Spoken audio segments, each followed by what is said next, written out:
মা হুকমুল আযান ফি খারিজিল মসজিদ, মসজিদে আজান, মসজিদের ভিতরে আজান হবে না মসজিদের বাহিরে, এটা নিয়েও অনেক বিতর্ক হয়। এই ক্ষেত্রে একবার শাইখ ইবনে বাজ রাহিমাহুল্লাহকে এই প্রশ্নটাই করা হলো, শাইখ আজান দিব কি মসজিদের ভিতরে না মসজিদের বাহিরে? যখন ইবনে বাজ রাহিমাহুল্লাহকে এই প্রশ্ন করা হলো তখন তিনি বললেন, একটি হাদিস রয়েছে মসজিদের বাহিরে আজান দেওয়ার, হাদিসটি হলো আবু দাউদের, লাকিন্না হাযাল হাদিস দাঈফুন, মসজিদের বাহিরে যে আজান দেওয়ার হাদিসটি আছে সেই হাদিসটি হলো দাঈফ, কেননা এই হাদিসের ভিতরে একজন বর্ণনাকারী আছে যার নাম হলো ইবনু ইসহাক ওয়া হুয়া মুদাল্লিসুন, যিনি হলেন এমন ব্যক্তি যিনি হাদিসকে পরিবর্তন করেন, অর্থাৎ তিনি মুদাল্লিস, যে মুদাল্লিস যদি কোনো ব্যক্তি থাকে তাহলে তার হাদিসটি দাঈফ হয়ে যায়। তারপরে ইবনে বাজ রাহিমাহুল্লাহ তিনি উত্তর দিলেন, ওয়া সুন্নাতু ফিল আযান, আজান দেওয়ার ক্ষেত্রে সুন্নাহ হলো আইয়াকুনা আলা মাহাল্লিন মুরতাফি, মুয়াজ্জিনের জন্য আলাদা একটা জায়গা থাকবে, উঁচু জায়গা। এখন প্রশ্ন হলো, বিলাল রাদিয়াল্লাহু আনহু কিভাবে আজান দিতেন?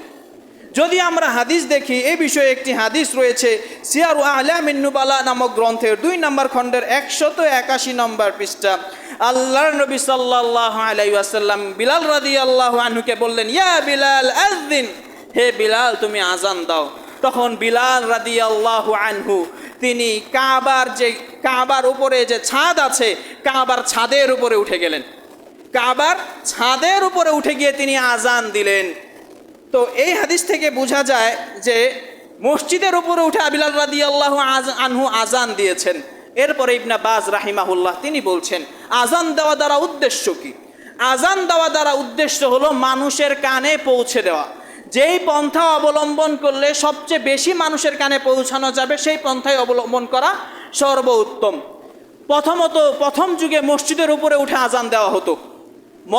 এর কিছুদিন পরে মিনার তৈরি করা শুরু হয়ে গেল। মিনার অর্থাৎ উঁচু উঁচু মিনার, 2 তলা 3 তলা উঁচু মিনার তৈরি করা হলো। মুয়াজ্জিনরা গিয়ে সেই 2 তলা 3 তলা মিনারে গিয়ে আজান দেওয়া শুরু করলো। বর্তমান যুগে এসে এখন মিনারও প্রায় কমে গিয়েছে, অথবা যে মসজিদে উপরে উঠে যে আজান দিবে সেটাও কমে গিয়েছে। এখন মুকাব্বিরুস সাউত, এখন চলে এসেছে মাইক। এখন এই মাইক দিয়েই দেখা যায় যে সব জায়গায় আজান পৌঁছানো সম্ভব হয়ে গিয়েছে। সুতরাং এই বিষয়গুলো নিয়ে বিতর্কে না জড়ানোই উত্তম। তারপরে আল আযান ওয়াল ইকামাতু ফারদু কিফায়া, আজান এবং ইকামাত হলো ফরজে কিফায়া।